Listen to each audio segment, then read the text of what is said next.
So I'm waiting in Dudley Square. It's late and this man approaches me. He tells me about this woman, this crazy woman, about their chance encounter on a stoop in Dorchester. She's a dancer, he tells me, tireless and tender, but hard too. I imagine she's got to move like a fist, clutching this sweetness so tightly that this man wants to ignore her phone calls at 12 in the morning but doesn't, and finds himself here.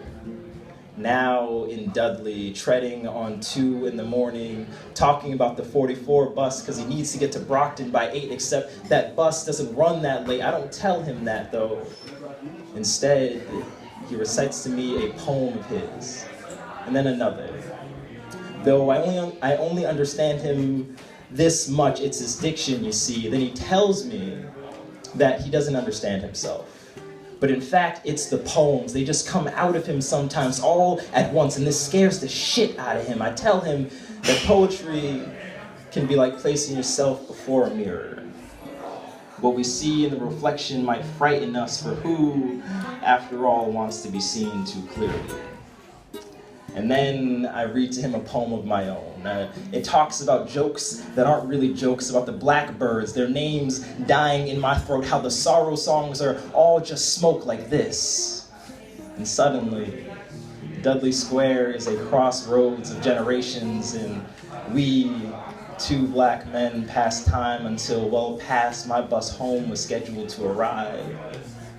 But when I see it in the distance, preceded by the flash and clamor of police sirens, I sigh at the sound.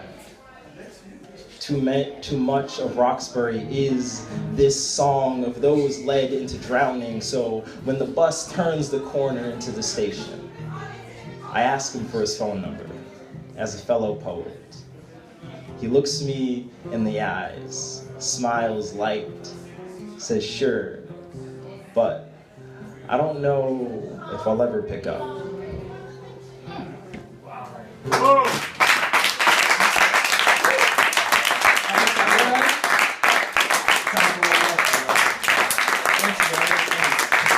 really do appreciate you guys having me on stage and just like the crowd and the energy. It's been really nice.